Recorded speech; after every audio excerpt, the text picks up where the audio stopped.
Ladies and gentlemen, when Newton told to the entire universe that whenever an object going in a state of motion or staying at rest is going to be in the same state unless being acting upon an external force, then nobody believed him. People were like, "What? Newton, sir? I can clearly see that if I push an object, then it comes to rest in just about 2 3 seconds." Newton was like, "No, you are ignoring the force of friction acting on that object. Hence, what I was saying was correct, that unless there's an external force acting on that object, it is going to keep the same state of motion or rest." Newton came up with three laws which I essentially find all the same. The first law was of inertia, which was like, so have you ever felt that whenever you are lying in bed, or you are just you after a good workout or a jog, you are just sitting on the couch and you don't feel like getting up? That is what inertia is, that you tend to stay in that state unless there's an external force, or like if I come behind you and start pushing you, if I don't do that, tab tak you'll keep sitting on that couch. That was the first law. The second law is that the sum of all the forces acting on that object divided by the mass of the object is going to give me the acceleration, or the total acceleration acting on that object.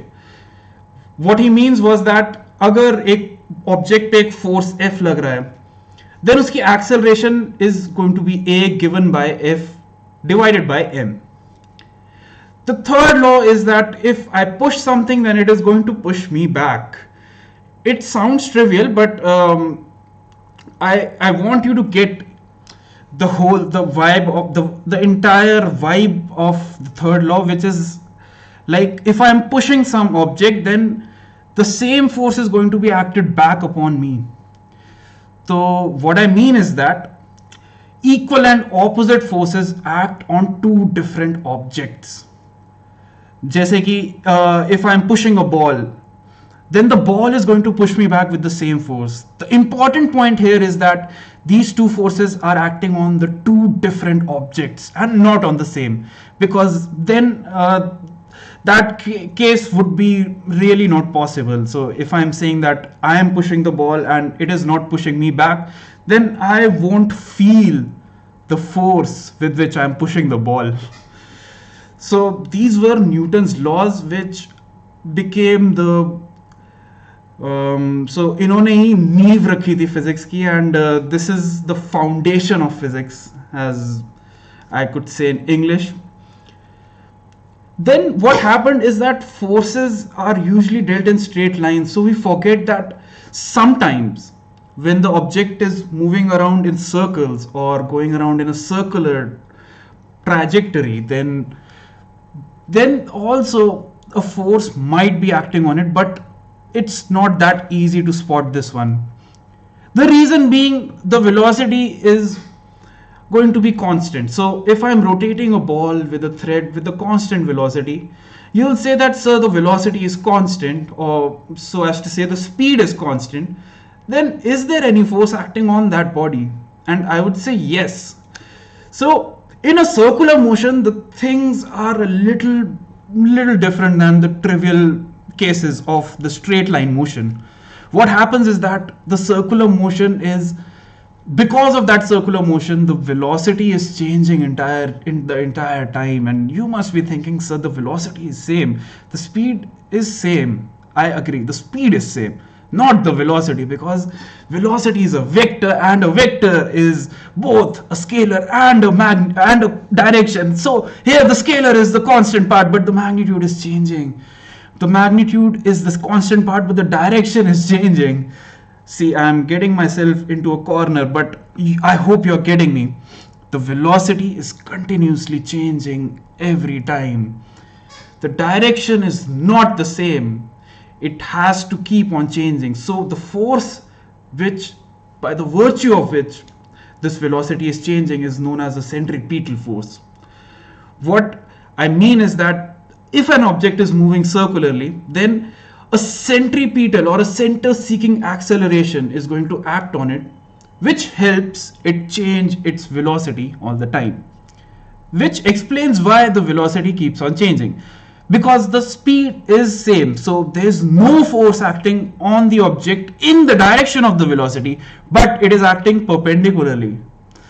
If a force is acting perpendicular to an object, then in the motion of the object, then what happens is that the velocity is going to remain the same, but it still is going to change the direction and the velocity is going to change. Hence there's going to be an acceleration which is called the centripetal acceleration.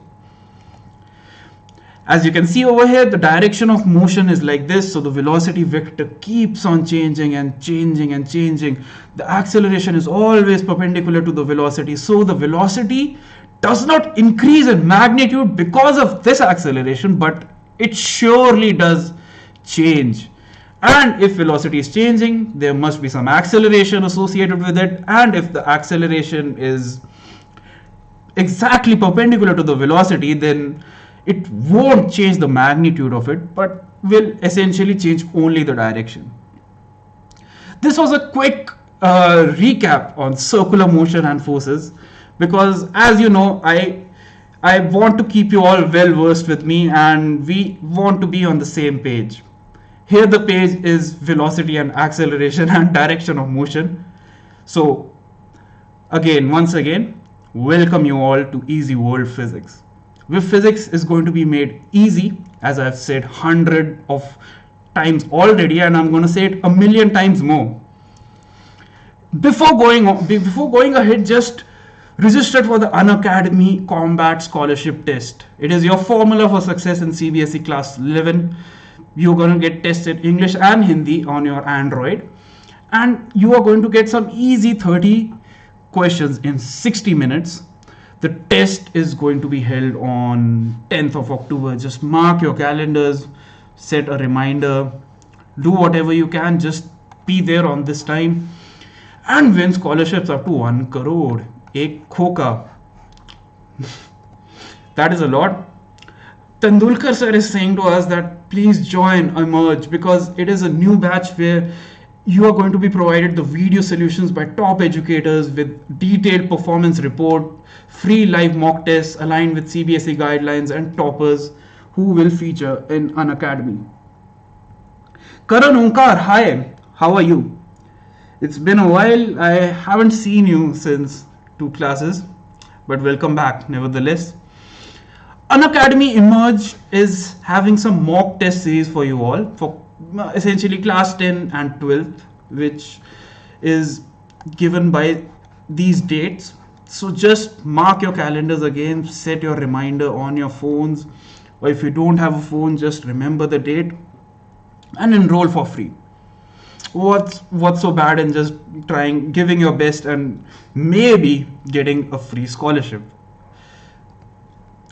Now, in the previous class, if you remember, we were discussing about magnetic fields and its effects, and we were also discussing how it got into picture and what basically magnetic field is. I told you some 2 important things which were really crucial for understanding the subject. So let me just divide my space into 2 parts.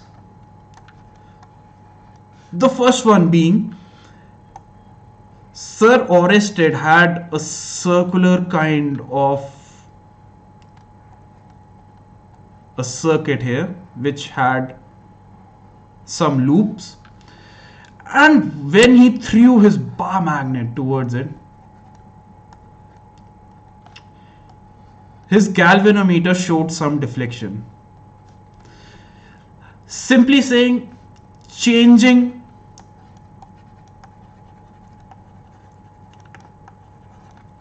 of my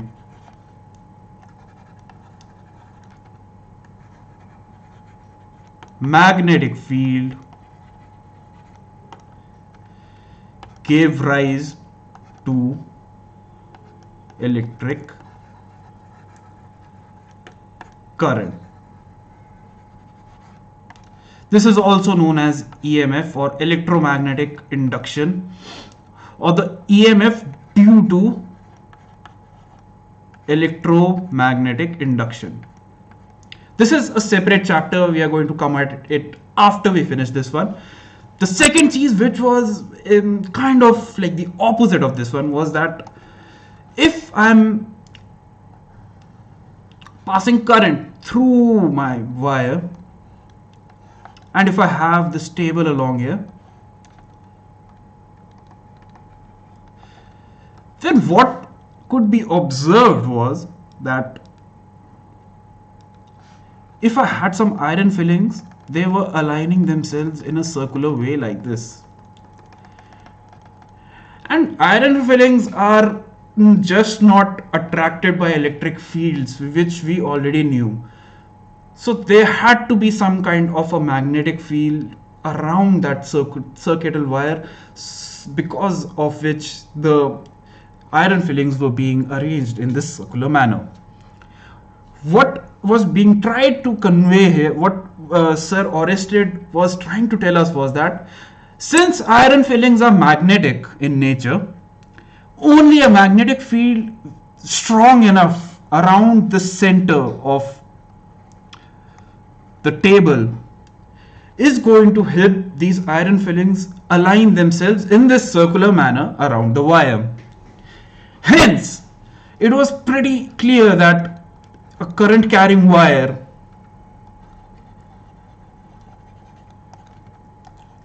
pardon my handwriting, understand the concept. Current carrying wire produces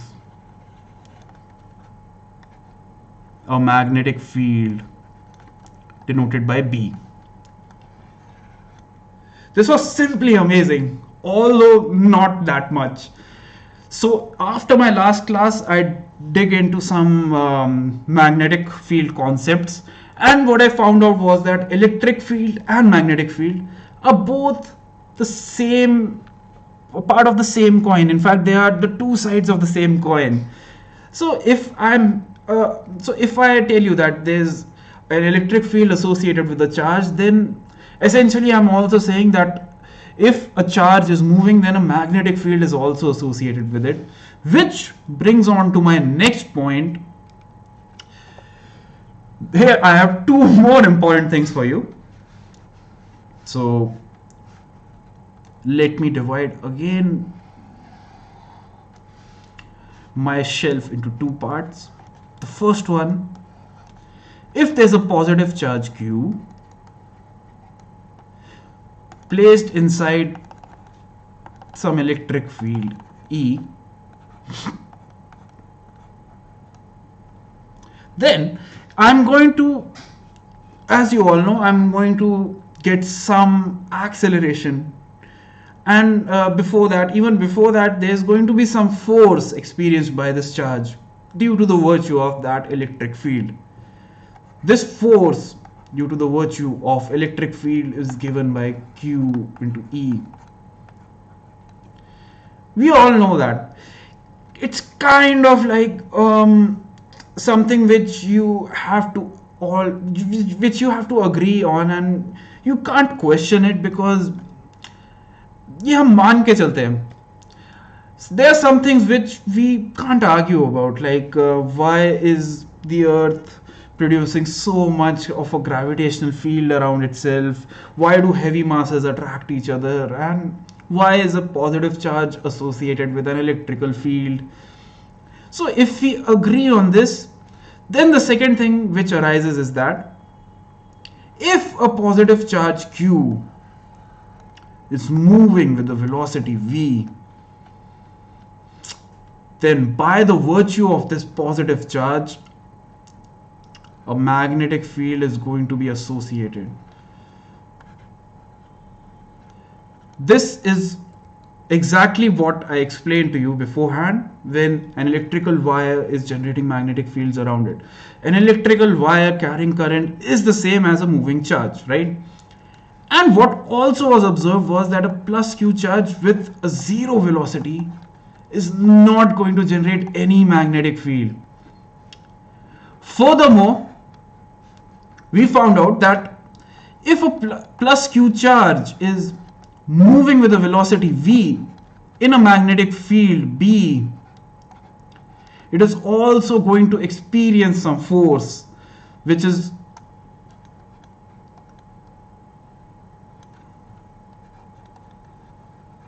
going to be in the outwards direction.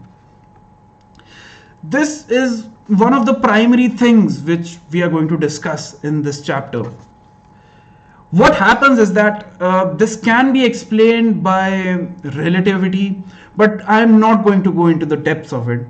So what I'll advise you is that since आप लोगों ने ये मान लिया था कि a positive Q charge is associated with an electrical field, then ये भी मान के चलिए then a moving positive charge is going to generate a magnetic field, and a positive charge Q is going to experience some force in an electrical field. Similarly, a positive Q charge or a negative charge, doesn't matter, is going to experience a force due to that magnetic field by the virtue of the velocity. And if that velocity is zero,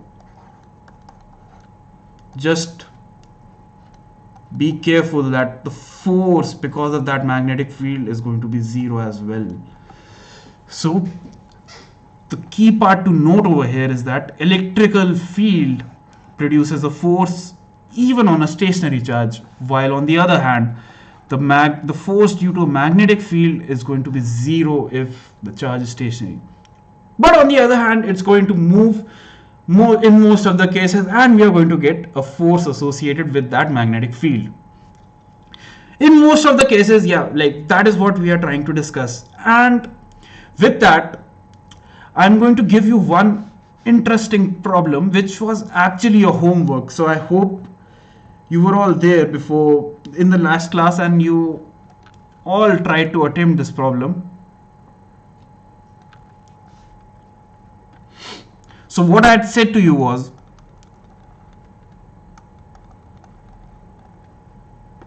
there's a Q charge over here.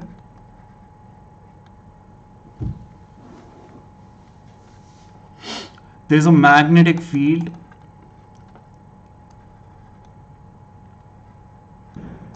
B which is going inward. So by the way, the sign convention is as follows. The dot looks like so if you take a bow and an arrow, and if you're pointing that arrow towards the ground, then it is going inside. So this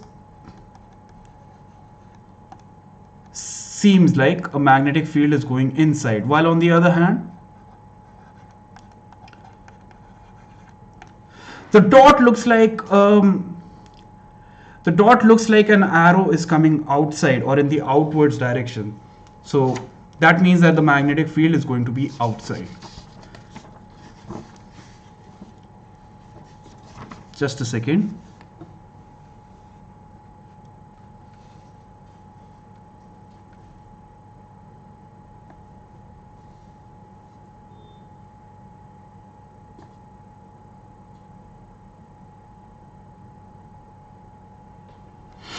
All right. So my problem was that at t equal to 0, I switch on my electrical field. So what will be the force experienced by this charge plus Q? So the key thing to note over here is that I am keeping the magnetic field on and it is pointing outside. The magnetic field is always pointing outside, but at t equal to 0, I switch on my electrical field. So what is the acceleration of this charge plus Q? To answer this question, which is again very easy but a little tricky, it's not that trivial, I am just going to say that, okay, just consider what I told to you beforehand. We talked about Newton's laws of motions, right? The first law, which was inertia, which was that an object continues to stay in the same state of motion or rest unless it is acted upon another external force. So over here, if I ask you that at t equal to 0, I switch on the electrical field. Would it be the case that right after switching on that electrical field, will the particle just start zooming, or will it take some time? That is the key point over here, that right after switching the electrical field, that is at t equal to 0, the object won't, just listen to me once again, the object won't start moving right away. It is going to take some time, even if the time is fractional of the millionth of a second, but there's still going to be some time involved for the motion to begin. So what I observed is that since t equal to 0 pe, I switch on my electrical field, the object is going to have a velocity of 0 at t equal to 0. And as we all know, magnetic fields are only acted on a charge by the virtue of its motion. Agar velocity nahi hai, then the magnetic field is going to be totally ineffective on that charge, and hence we are not going to see any force because of the virtue of the magnetic field. Hence, the force due to a magnetic field is equal to 0 at t equal to 0. Just remember this. The key point over here is at t equal to 0, the force of magnetic field is going to be 0. But soon after, the force is going to get started getting applied on that object, because it is going to start its motion. This was easy, right? Agar magnetic field apply ho raha hai, then this problem would be totally different. But मैं ये कह रहा हूँ कि t equal to 0 पे velocity 0 है, तो magnetic field की वजह से जो force act होने वाली है उस object पे is also going to be 0.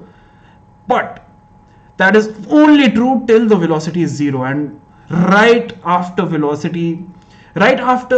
the velocity starts increasing, the force is also going to start acting, and it is also going to increase. तो मेरा प्रॉब्लम बहुत सिंप्लीफाई हो गया. Force due to electrical field, that is going to act on the body even if it is not moving. That is what electrical fields do. They act force on the object irrespective of their motion, unlike magnetic fields. So the force due to electric field is going to be the Q, the charge, times the electrical field, which is the sum of the total forces acting on that object. So by Newton's second law of motion, is the sum of all the forces acting on that object is going to be equal to the mass of the object times the acceleration of the object. So the acceleration is simply going to be equal to QE divided by M. So this was simply just to trick you all. Most of you might have thought that magnetic field will also exert some force on the object, but you weren't sure. Now you are, though. It is as easy as just solving 6th or not 6th, 10th grade problems, because you are just writing down one equation and getting your answer. Like what else do you need? Like, I mean, who else would just serve you chopped peanuts right into your face? I can assure you, no one.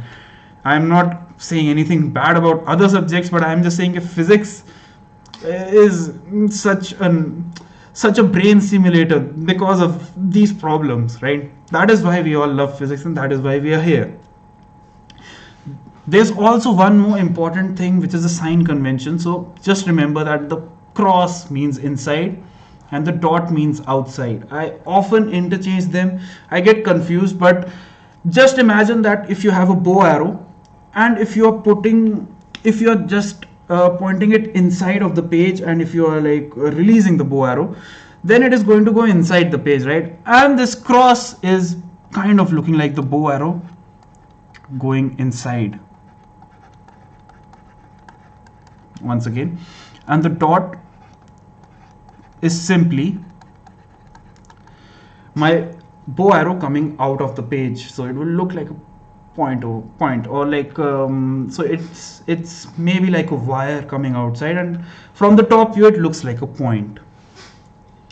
Alright, so last time we discussed Lorentz force, which simply put was just giving me this expression that force. So the force acting on the moving charge is going to depend on the velocity of the charge, as I've said 10 times at least now.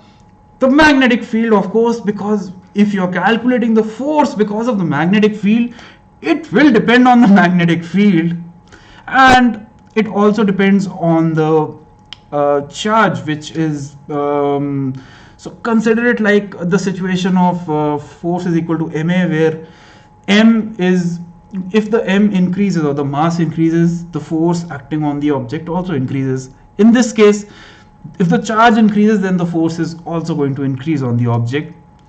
It also depends on the polarity of the charge, whether the charge is a plus q or a minus q. So over here I get the force, which is going to be as follows: q times v cross b. ये है Lorentz force. Lorentz force is just q into v cross b, which is giving me a simple relation between v, the velocity of the charge, the magnetic field b, and the charge, the value of the charge q.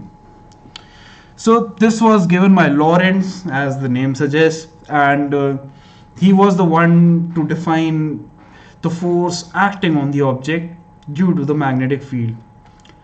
So it is quite understandable, as even said in my previous problem, that sometimes the electric field and the magnetic field are both present, and if the charge is moving, then you are going to get a force because of both the magnetic and the electrical fields. To calculate the force of magnetic field exclusively for now, electric field you already know, that is peanuts, again simple as butter. But to calculate the force due to magnetic field, we had these two simple rules, which were the Fleming's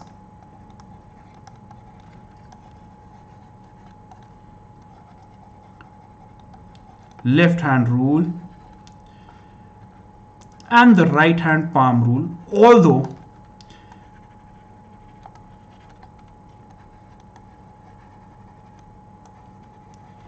I had recommended you, after teaching you some of my vectors, that use the right hand curl rule. Just curl your hand from one vector to the other and you'll get the direction of your desired vector. Although you can use both of these rules, or you can verify with the third one. It is all up to you, whatever you want to choose. So coming to some easy problems before we move on. Suppose I have a plus q charge over here.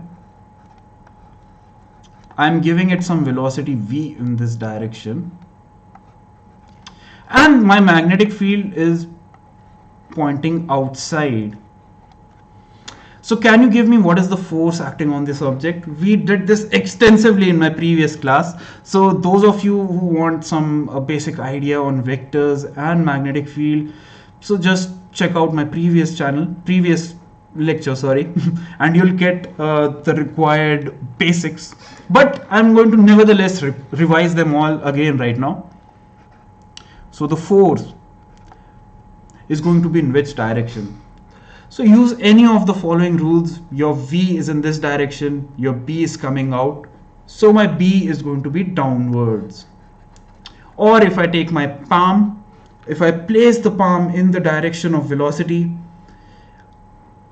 if I place my thumb in the direction of velocity, my fingers pointing towards the magnetic field, my palm is going to point below, which is going to give me the direction of force. Or just simply use the right hand thumb rule, right? Why are you getting into all of this mess when vector cross product's direction is already well established way before? So v is in this direction. Place one of my hand on v's direction. B is coming outside, so just curl from v to b and your b will be downwards. So अलग-अलग methods हैं, answers same है. It's all up to you. Use one method, What I would recommend is use one method, use the second one to verify your answer, so that you'll never go wrong. My next example would be, I'm placing a minus q charge this time in my magnetic field. Let's say that the magnetic field is pointing outwards this time. Sorry, the cross is for inward, so the magnetic field is going inside, and I'm giving the same velocity v in the rightwards direction. So again, use the Fleming rule. I'm going to keep my velocity in my index fingers, in my middle finger's direction. My first finger is going to point inwards where the magnetic field is pointing, and the force is going to be given by my thumb. And because the charge is negative though, the force is going to be opposite this time. So just find the force because of the plus q charge and reverse it. So the force again comes as downwards. Again, I'll use my palm rule. So the palm rule is like this. I'm going to place the velocity vector in the direction of my thumb. The magnetic field is coming outside, so magnetic field is going to be inside, so it is going to be in the direction of my fingers, and the force is upwards, but I'll reverse it because of the negative charge. And simply just use the right hand thumb rule. Why are you taking so much time? So right hand thumb rule is the easiest of them all. It is the basic way to solve. Now just do a quick one over here where plus q is given the velocity again in the plus I direction, rightwards, and this time my magnetic field is also rightwards. So this one is a slightly trickier problem because you are now, well, I'll just leave it to you. Just solve this out quickly. Velocity and B, magnetic field, are in the same direction this time. This is where the fun begins. So if you have noticed, then you can't apply any of the rules on this problem simply because you can't, and simply because V is parallel to B, which means that V cross B is going to be something into sine of 0, and sine of 0 is 0 because if my triangle is collapsing, my opposite side is going to become 0. So the force is going to be just 0. My force is 0, and I can say I do not need to use my hands. Just remember this case, because this is a crucial one, that if the velocity and the magnetic field are in the same directions, no force is going to be acted upon the charge by the virtue of the magnetic field, only because of the magnetic field. The force can act because of other fields or because of other forces, but not because of the magnetic field. So quickly do one or two more quick problems. If I have a plus q charge over here, again plus q charge, the magnetic field I'm going to say is coming outside.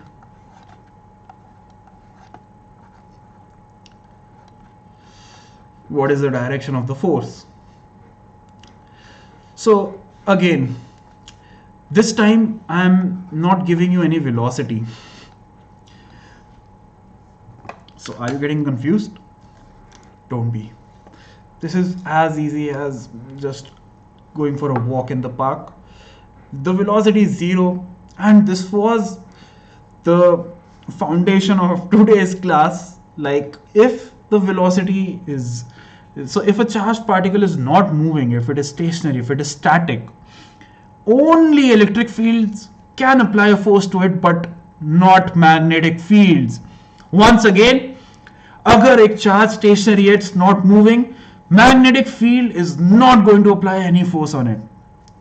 So the answer is simply going to be 0. Don't get tricked by those question paper, the people who are setting up your question paper. just relax, have some patience, look at the problem, drink some water. All right. I feel refreshed now.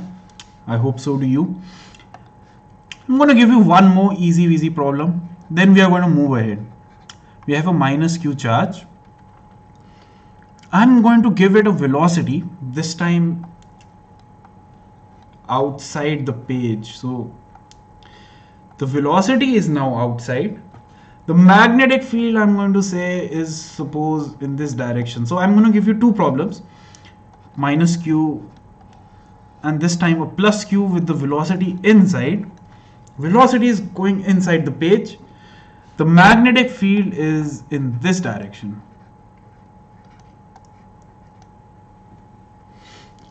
So again, I'm just going to use my right hand thumb rule because that is what I find the easiest. You can use your other two methods and get the same answer.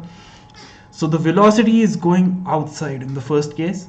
Since the velocity is coming out, I'll keep my palm in the direction of V, bend it towards B.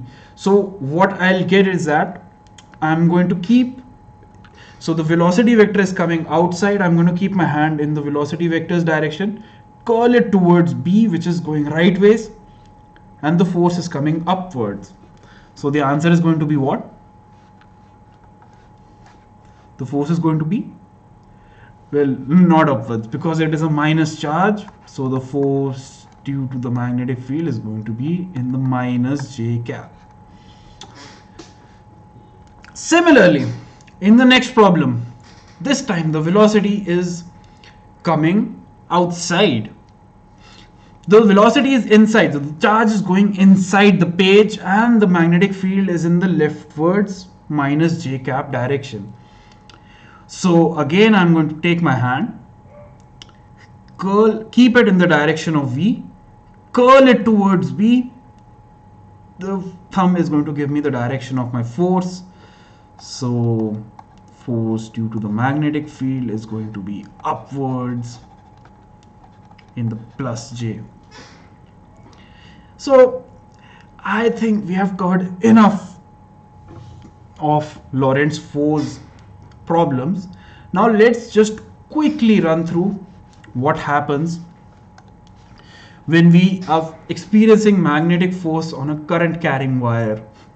A current carrying wire, by the way, is exactly what a charge is, but they are just moving. So if electricity is not going through a circuit, then there's not going to be any magnetic force experienced by that current carrying wire. Although in this case, we are assuming that there's a continuous flow of current through my wire in this direction.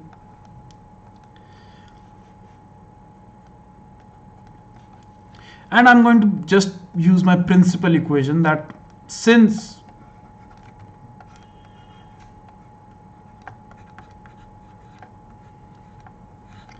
the force experienced by a q charge in the magnetic field moving with the velocity b is v's q into v cross b, here I have the same thing, but I'm just saying that instead of charges separately, all I have is a lot of moving charges with, let's say, n as the charge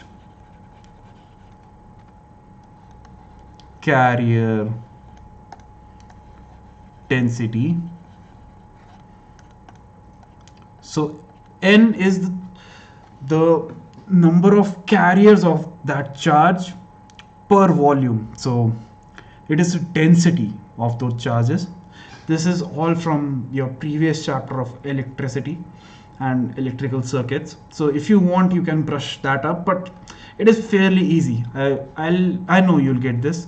Let's assume that the length of this wire on which I'm calculating the force is L, and this area of cross section is A. Area of cross section A. This is the length of my wire, L.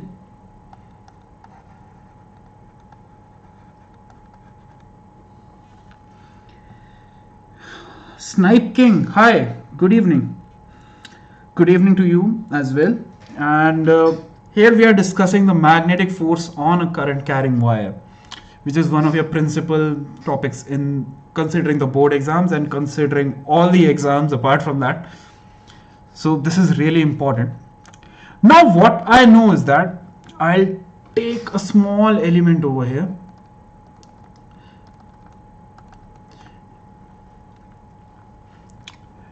I know that current I is flowing through it.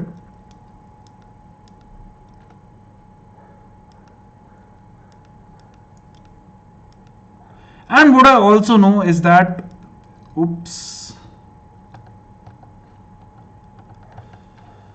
Oh, okay. So something happened right now. I just lost whatever I do. So just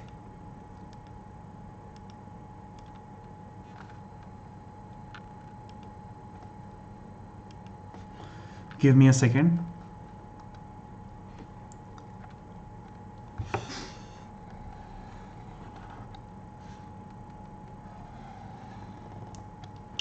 So what we have over here is that this is a current carrying wire through which I current is going. The length of it is L. The area of the cross section is A. And I'm going to apply my Lorentz force as it is, which is Q into V cross B. So I'm going to solve this derivation with you all. Let's see. I'm being given this one primary equation, which is all that is required. The charge carrier density is N, which comes from your current and electricity ka chapter, the previous one. So the charge carrier density. And what we have over here is that in the small element, so I'm going to consider the small element. Let's say that the small element is of a length dl. So the small element is going to have some charges. These charges are also going to be moving, because we know that current is moving charges, right? By a velocity of the drift velocity with which the charges in a current carrying wire move. So in this dl wala element, the force due to the magnetic field is going to be going to act on this element, because the charges are moving over here as well.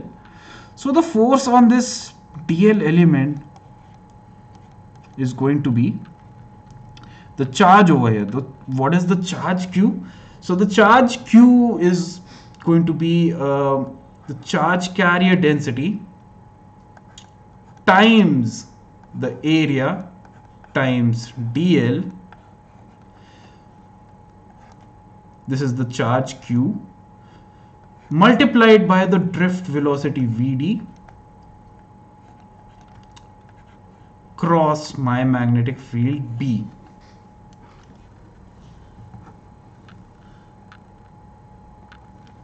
All right. This is the primary equation that we are going to use. What comes ahead is like, can you guys give it a thought? Just think about it for a second.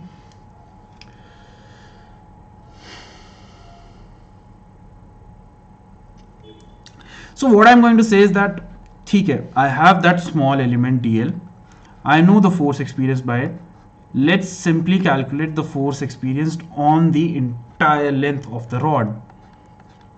Since this force is going to be the same for each element, I can just add all those elements up together to give me the force acting on the entire length L of that rod. What I mean is that I'm integrating this with respect to L, and that is going to give me the total force acting on this current carrying wire L, which is NAL. So DL becomes L times VD cross B. Now what is important to note over here is that I have this drift velocity Vd, I have the charge carrier density N, the area of the cross section A, and the length of the wire L. What is crucial is that I know that the current density, which is the density of the current, or the current per unit area, is simply N Vd into Q. So over here I also have multiplied the charge Q, because each charge is having a value of Q, and this is the total charge in that element. This is the total charge in my entire length of my conductor. So N into Vd into Q is my current density, and I can find these terms over here. So I'm going to just rearrange, take N, Vd and Q together. So what I get is that J into area times L cross B.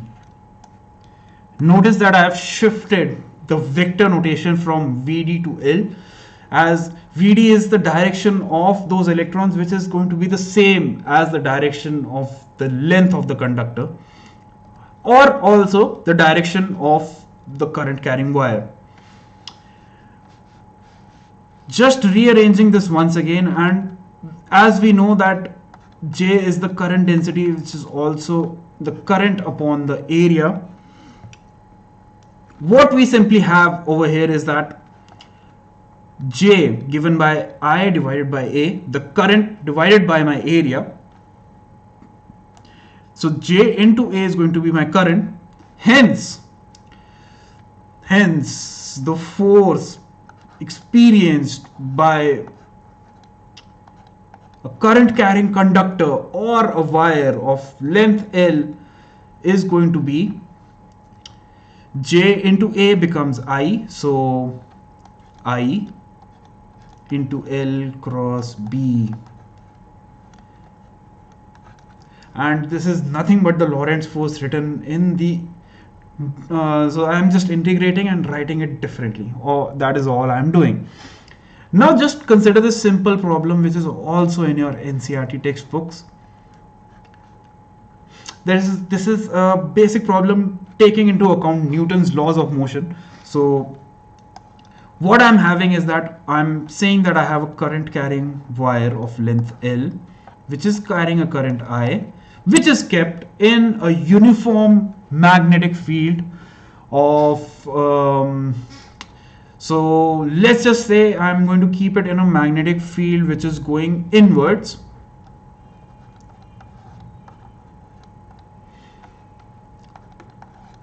A uniform magnetic field going inwards.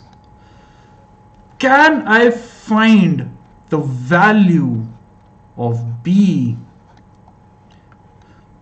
so that this current carrying conductor of mass M stays in air where it is, so it is going to stay in the air by the virtue of that magnetic field. So what is the magnetic field that I apply to this current carrying rod of length L so that I am able to levitate in the air? So it is going to stay in this levitated place, and what is the magnetic field for that? So this is easy. The wire the L vector is in this direction because the current is flowing in this direction. The magnetic field is inside, so I know that L cross B is going to point upwards. So this is going to experience a magnetic force B upwards, while also experiencing an mg downwards because of its weight. And we know that it is levitating, so it is going to stay right there. And since it is going to stay right there, my force of magnetic field is going to equal my mg, because you know that the sum, as we had already discussed, the sum of all forces is equal to ma. Here my a is 0, so my sum of all forces is equal to 0. So fb minus mg, as they are opposites, is going to be 0. So what is fb? We just derived that, IL cross b. So I'm simply going to write LILB. I know the direction is upwards. I get my magnetic field mg by IL.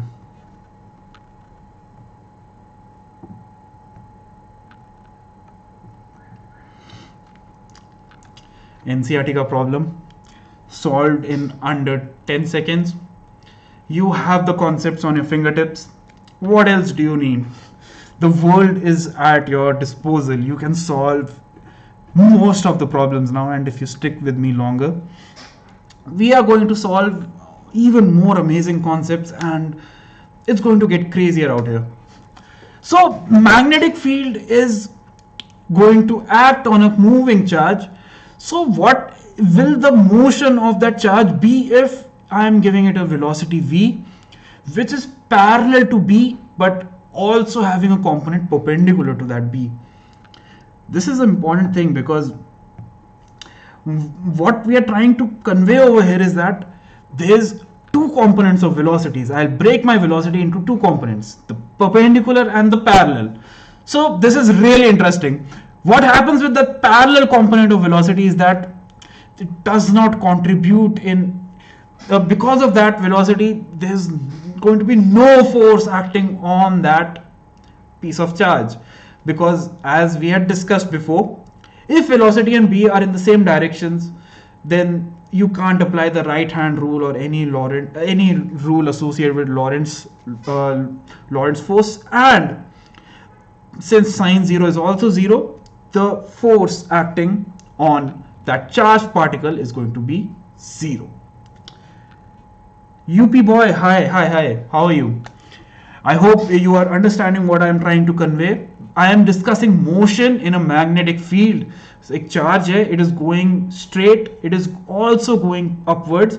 Essentially एक टेढ़ी सी direction में जा रहा है. I am breaking up that velocity into two components, and that component along the magnetic field, जो magnetic field के parallel ही जा रहा है, वो उसकी वजह से उस चार्ज पे कोई फोर्स नहीं आएगा, बिकॉज साइन ऑफ 0 इज 0. या फिर you know that Lorentz law में cross product and parallel vectors पे it does not apply.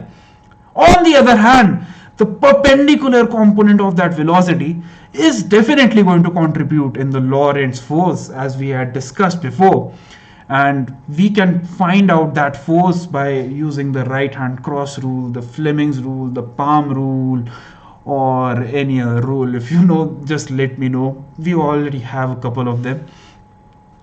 So अब ये charge particle अब आप देख सकते हैं, it is, what is going to happen is that it has a constant velocity v parallel in the direction of b.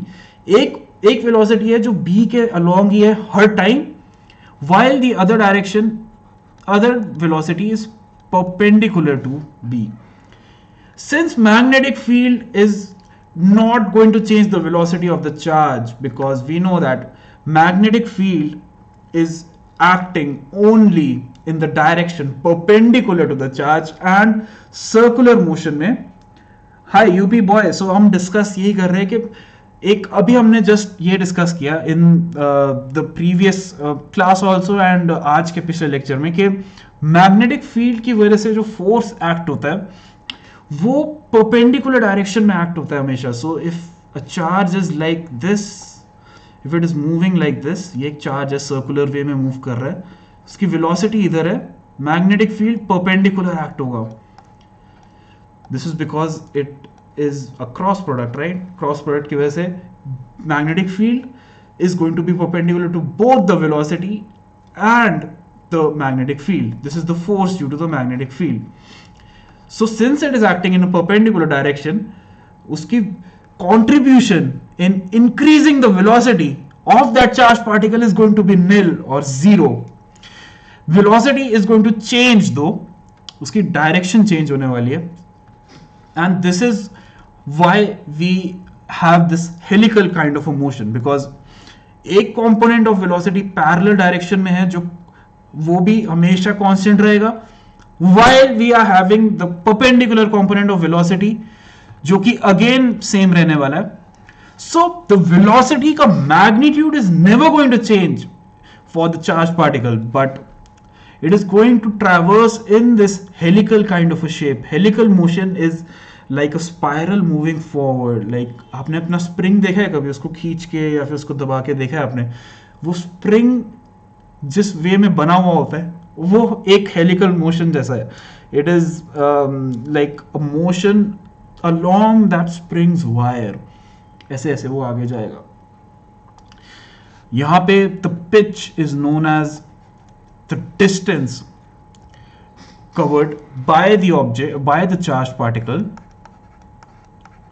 Pitch is the distance covered by the charged particle between two subsequent revolutions.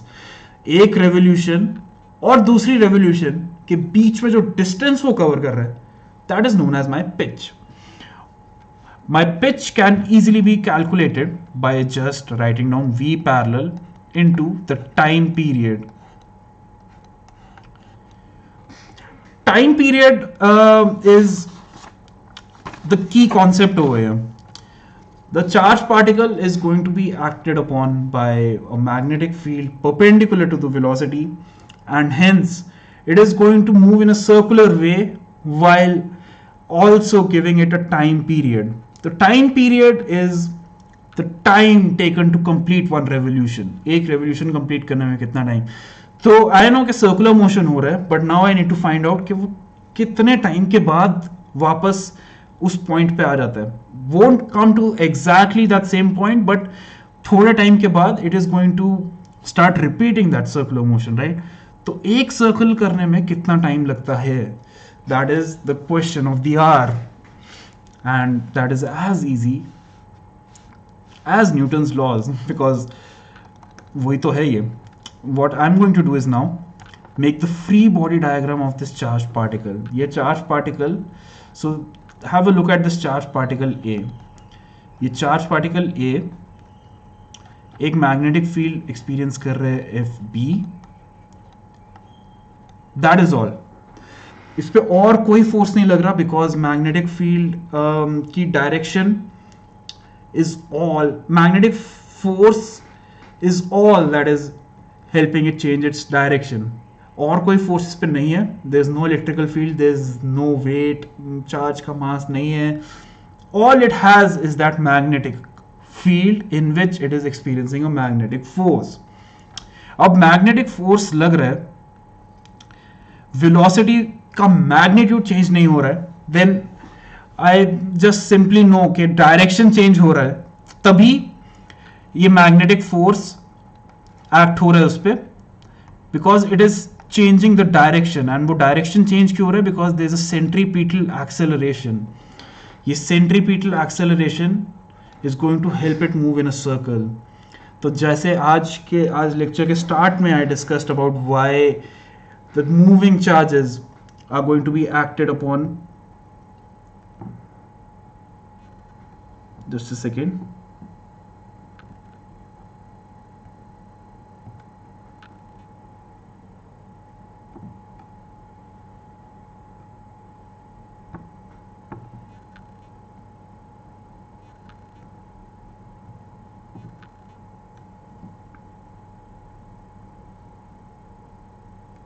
Okay, या तो let's consolidate. Okay, होता क्या है कि एक magnetic field की वजह से जो फोर्स सेंटर की तरफ एक्ट कर रही है हर टाइम, उससे इसकी वेलोसिटी नहीं चेंज होने वाली, only the direction is going to change. Speed उतनी रहेगी बट डायरेक्शन इज चेंजिंग. तो डायरेक्शन चेंज हो रही है मतलब वेलोसिटी चेंज हो रही है, वेलोसिटी चेंज हो रही है मतलब एक्सेलरेशन है, एक्सेलरेशन है तो मतलब एक फोर्स भी लग रहा होगा जो मैग्नेटिक फोर्स है.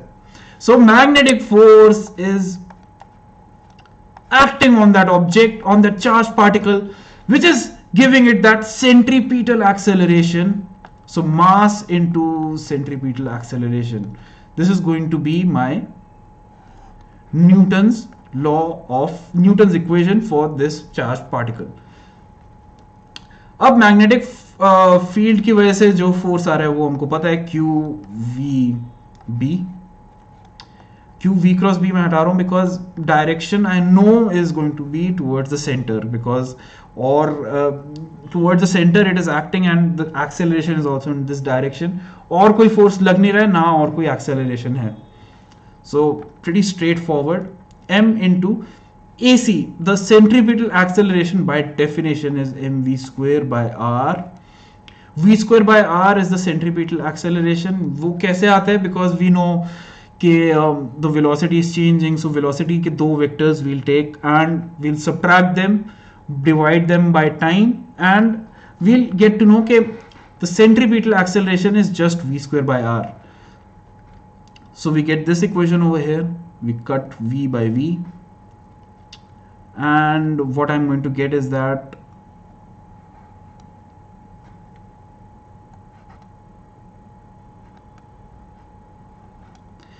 qb r upon m is equal to the velocity. अब velocity मेरे पास आ गया. I also know that velocity is equal to omega r, and omega is going to be the angular velocity over here. So is equal to omega r. r से r cut गया तो omega मेरा आ चुका है qb by m. Time period is 2 pi omega and I'm done. अब मेरे को पता चल गया कितने टाइम के बाद एक रेवोल्यूशन रिपीट होने वाला है, कितना टाइम लगेगा उसको to repeat one revolution.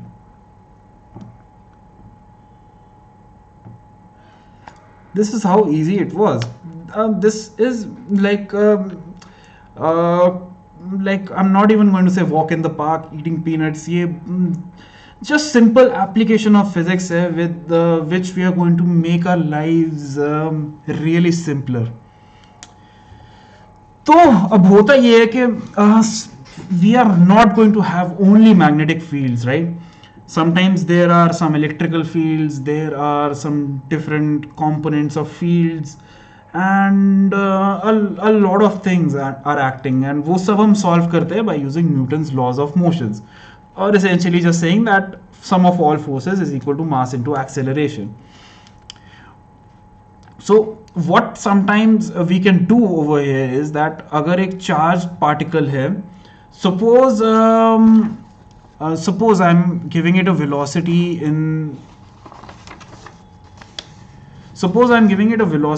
v in the x direction. ठीक है, तो ये x direction है. I'm also saying that I'm applying an electrical field E in the y direction. अब तीसरा डायरेक्शन जो बचा है z, उसमें हम इसको एक मैग्नेटिक फील्ड दे देंगे. नाउ यू टेल मी, अगर एक charge particle it starts from the origin, it is going this way, electrical field ऊपर को है, magnetic field is in the z direction, then अगर मैं इस चार्ज का फ्री बॉडी डायग्राम बनाए, if I am making the diagram of this particle, I am going to say that इस पे एक फोर्स ऊपर लग रहा होगा QE because of the electrical field. We know E की डायरेक्शन में ही the charge is going to experience an upwards force. The velocity is in the rightwards direction, B और my magnetic field is towards me, तो एक magnetic force नीचे को भी लगने वाला है इस पे.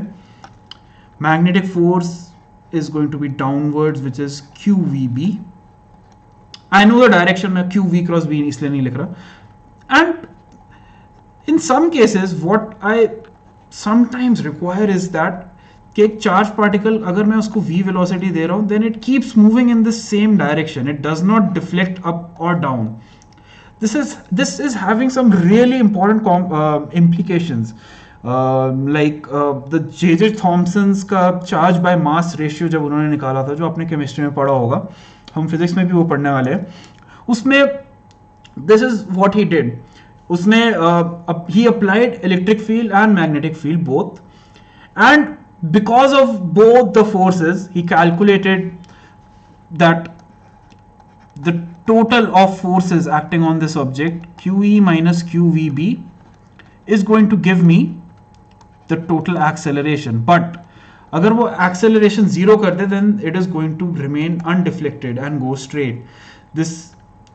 So this leads to this being zero, and we get that velocity is equal to E upon B.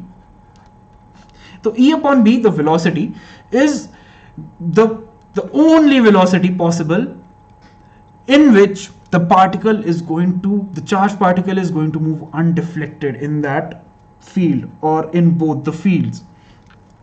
अगर ये दोनों fields में particle undeflected जा रहा है with the velocity, then that velocity can only be E by B. And this is also known as a velocity selector. So if I am putting an electric field upwards, a magnetic field outside, then I am going to say that simply, अगर वो charged particle is so if I want that charged particle to move straight undeflected, then only if it is having a velocity E by B will this happen. Or I can say that अगर if I want to select the charged particles which are having a velocity E by B only, then I'll select only those which are moving straight. Just again, two sides of the same coin. I am saying the same thing again, just by changing the language, but you're getting me, right? The application of having both magnetic and electrical fields act on a charged particle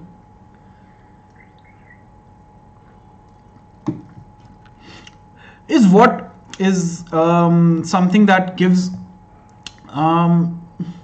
I can't even explain कि कितना ज़्यादा important है in this universe, and why is this so necessary.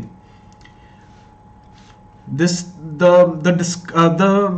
person who tried to experiment with both the electric and magnetic fields did wonders, and I can only be in debt to him to doing this all, so that we can study these interesting concepts. And with it, speaking of interesting, let's get to the cyclotron. And a cyclotron is a really crazy cheese, because आपको यहाँ पे दोनों electric and magnetic fields का combination use होता हुआ दिखेगा. So what I have over here is a magnetic field which is coming outside.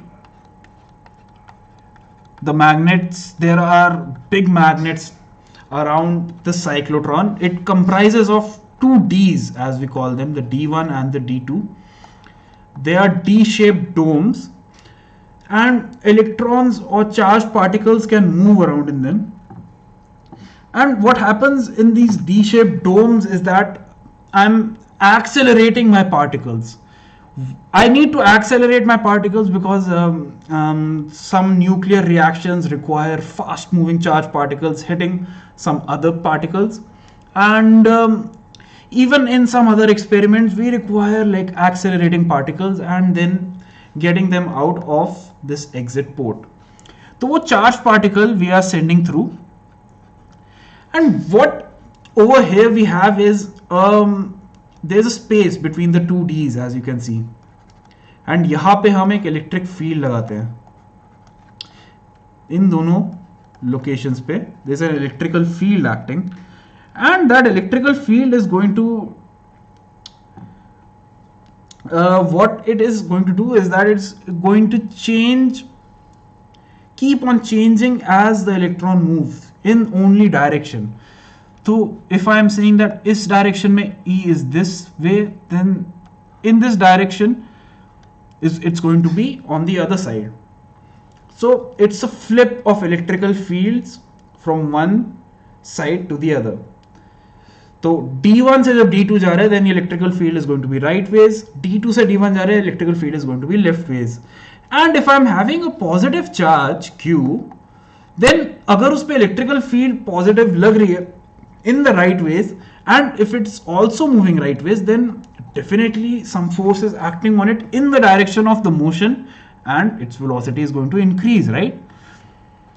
So the space between these D's is helping me increase my velocity of my charged particle. And apart from these two spaces, there's no more electrical field around. तो सिर्फ इन दो areas में the electrical field is going to act on that particle, and it's going to increase or decrease. In this case, it's going to increase the speed. The fun part over here is though, कि electrical field is at one point it's going forward, the other point it's going leftward. So there's a switch in the electrical fields. मैं उसको continuously switch कर रहा हूँ from one polarity to the other.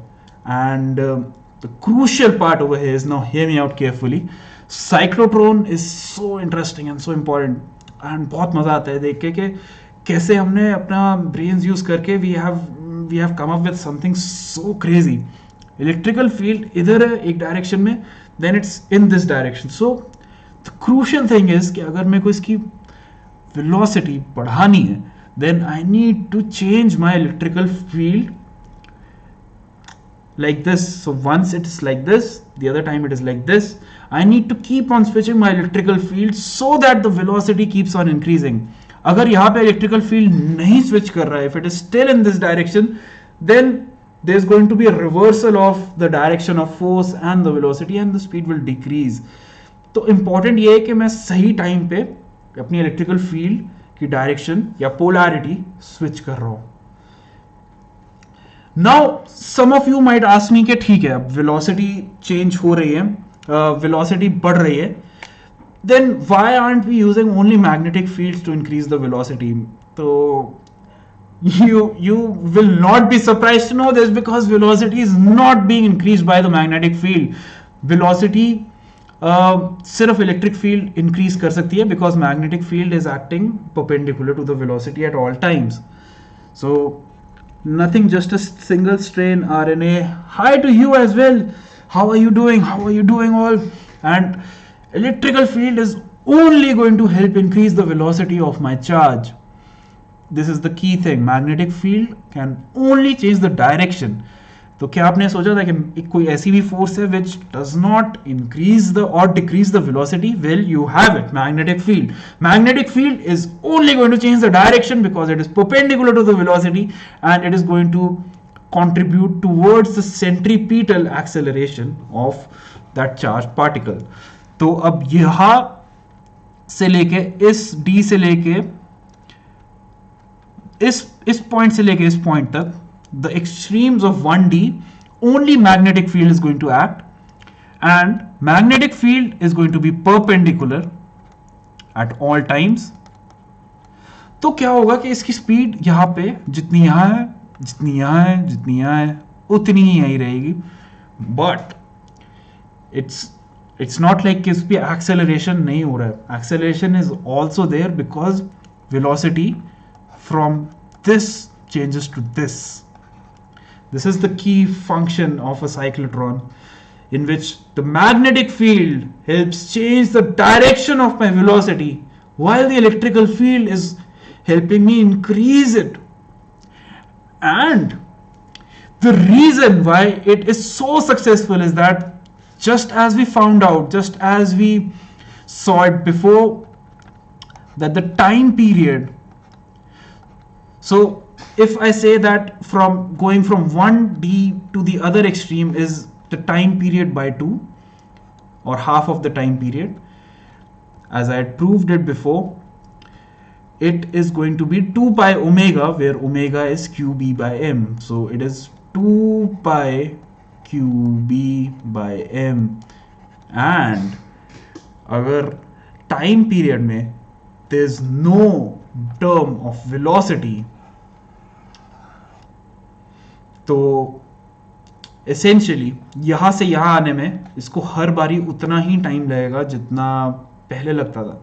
अगर मैं velocity इसकी increase करता भी रहूं, सो nothing, just single strain RNA means magnetic waves coming outside.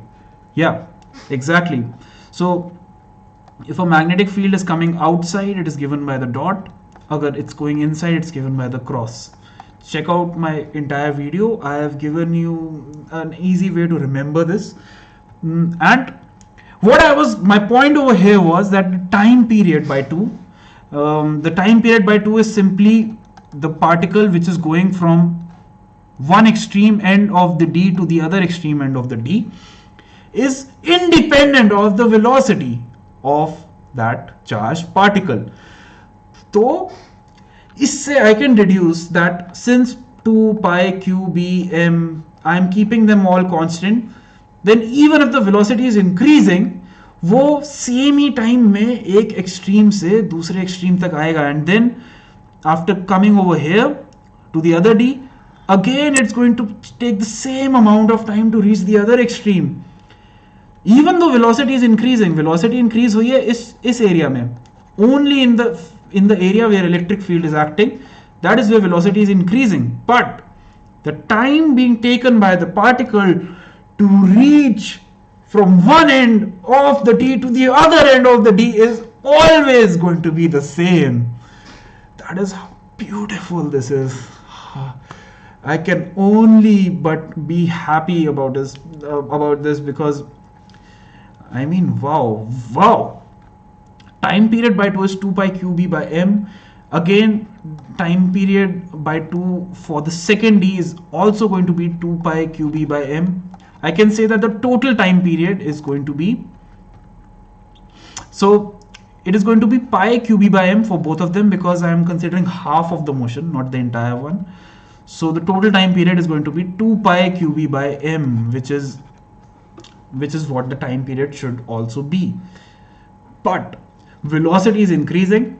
I can say that velocity is increasing, so since my radius is going to be, so I know that v is equal to omega r, so r is equal to v by omega. Omega does not depend on velocity, so r is going to increase as velocity is going to increase, but omega is going to be constant always.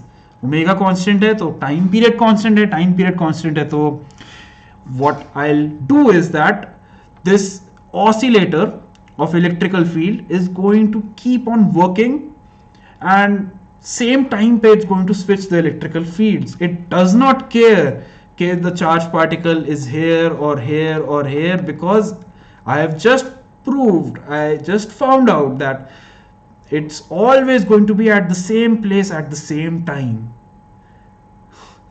It's easy, it's brilliant, it's amazing, it's electrifying. I'm getting shocks right now कि wow, क्या breakthrough discovery था, क्या breakthrough invention था rather. Electric field is going to act on this D in this direction, then after t by 2 it is going to reverse in direction. After t by 2 again it's going to reverse in direction, and this process is going to keep continuing until I reach the desired velocity for my charged particle, and then they are all going to go out of the exit port. Matlab, cyclotron is like, it's as amazing as the Autobots or the Decepticons, the Transformers, if you know. And ये बहुत ही amazing है, like it's as crazy as inventing robots, because you are the way of working, जिस तरीके से आप काम कर रहे हैं is so easy, right? आप इलेक्ट्रिक फील्ड को बस चेंज कर रहे हैं in a constant periodic way, टक टक टक टक टक टक टक टक, इलेक्ट्रिक फील्ड चेंज हो रही है डायरेक्शन में, एंड आई नो हर बारी चेंज होने पे the same charge particle is going to be at the same place because it's not dependent on its velocity whether it will be there or not, because time period is independent of velocity. तो हर बारी वो टक टक टक पे उसी same electrical field से जाएगा, उसी सेम पोजीशन पे, उसी सेम वही same particle, and it's going to increase in velocity. Then again ऊपर जाएगा, जब फील्ड चेंज होगा अगेन वेलोसिटी बढ़ेगी, टक, वेलोसिटी फिर से बढ़ेगी, वेलोसिटी बढ़ेगी, वेलोसिटी बढ़ेगी, वेलोसिटी बढ़ेगी, and which is the amazing thing. Karan Omkar sir ये तो डिलीटेड टॉपिक है ना? ये डिलीटेड होगा, I don't care actually, because this is so amazing. आपको ये पता होना चाहिए, even if it is deleted, not deleted, if it's like out of the syllabus forever, you must know this and you must realize the beauty of this, कि कैसे एक charged particle acts in both the magnetic and the electrical fields, and how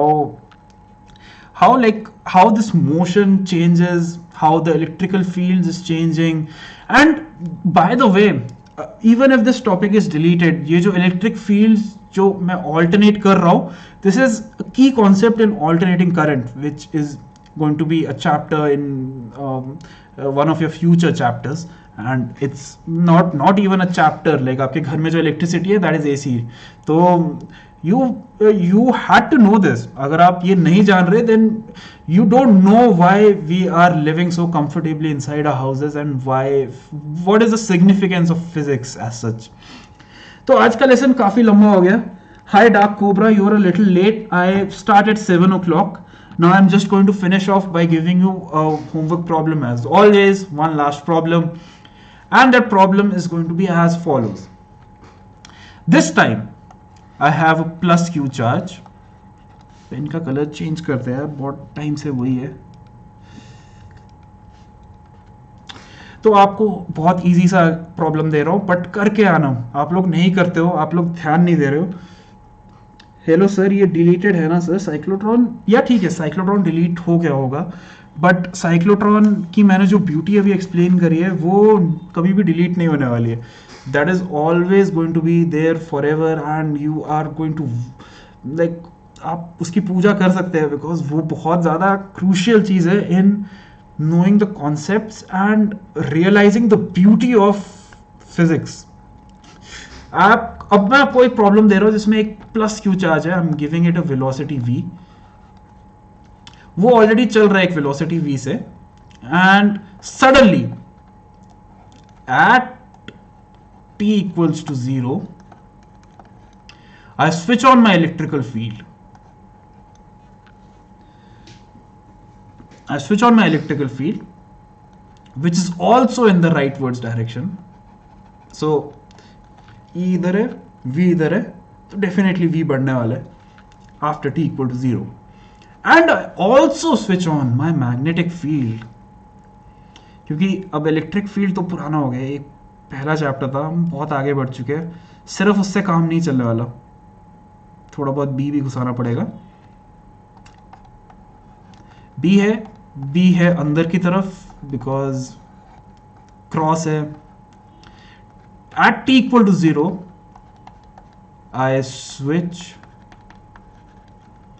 on E and B.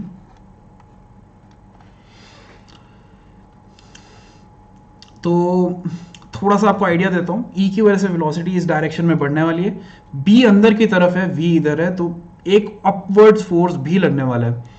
तो there are going to be a total of 2 forces acting on that object, upwards and rightwards. तो can you tell me what is the value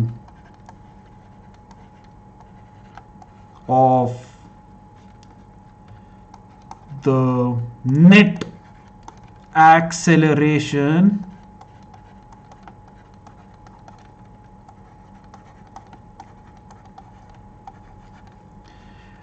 at t equals to 0. So ये problem tricky है, easy है, but it's not as tricky as the problem which I gave you in the starting of my lecture. जो कि आप लोगों को already करके आना चाहिए था. या सो दिस वन, इसमें द ट्रिक वाज कि t इक्वल टू 0 पे मैंने E और B स्टार्ट किया and the charge was stationary. तो स्टेशनरी चार्ज था, तो आई सेड कि इनर्शिया की वजह से the charge is not going to start moving at t equal to 0. उसी इंस्टेंट पे it's not going to start moving because of the inertia. वो उसी स्टेट में रहना चाहेगा at t equal to 0. So magnetic field is not going to act on it at t equal to 0. Only the electric field is going to produce any force on it. Magnetic field की वजह से कोई force नहीं होगा. But in this problem I am already giving it a velocity. वो चलते हुए ही आ रहा है. t equal to 0 पे I am just switching on my electric and my magnetic fields. Magnetic field को भी लाना पड़ेगा मॉडर्न दुनिया में. कब तक इलेक्ट्रिक फील्ड पड़े हैं?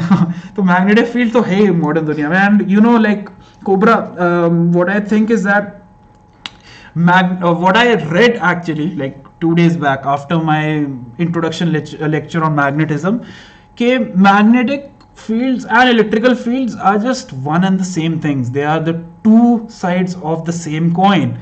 And हम लोग अपनी लाइफ को सिंपल करने के लिए we just say that they are two different forces. But अगर इलेक्ट्रिक फील्ड एग्जिस्ट करती है तो just I will ask you this कि इलेक्ट्रिक फील्ड क्यों एग्जिस्ट करती है? We don't know it, right? We just assume it that it is. हम मान के चलते हैं कि वो होगा ही. तो यहाँ पे भी वही सेम चीज है कि मैग्नेटिक फील्ड भी हम मान के चलते हैं वो है ही. बट अगर आप इलेक्ट्रिक फील्ड मान लो देन मैग्नेटिक फील्ड को मानना is slightly easier because I won't get into it right now. हो सकता है ये बहुत ज्यादा डिलीटेड हो आपके सिलेबस से. It is because of the special theory of relativity जो आइंस्टाइन जिस पे बात कर रहे थे before like making his way into heavens. But sir, may his soul rest in peace. But relativity से बहुत अच्छे से magically explain होता है and I'll talk about it later maybe someday. अभी के लिए this is your homework. What is the value of the net acceleration at t equal to 0? And with that I am going to end my class. आप कल homework करके आना.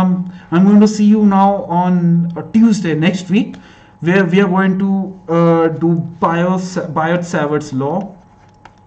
Biot-Savart's law is the law given by Biot and Savart. ये दो अलग अलग लोग थे, एक नहीं है. And they helped us define some principles of how to calculate the magnetic force because of a current carrying wire.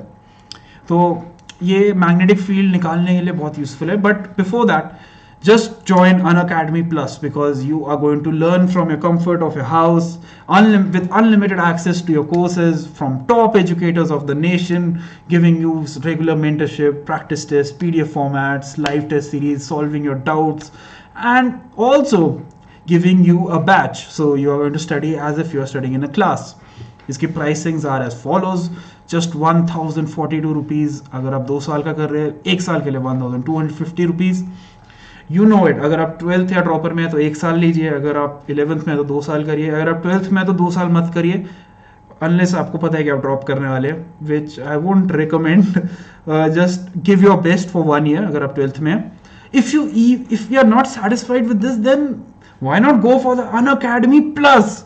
यहाँ पे you're going to get a one-to-one mentorship. I'm going to teach only and only you in an even better manner. So subscription is essential because आपको free में अगर ऐसा content मिल रहा है then imagine what you'll get when you are in a paid environment. And I'll connect with your parents and give you a study planner. आपके doubts live solve करने वाला हूँ. And apart from that of course Unacademy iconic के सारे subscriptions तो इसमें covered होंगे ही. Prices is just slightly increased, ज़्यादा नहीं, 2000 and 2333 a month.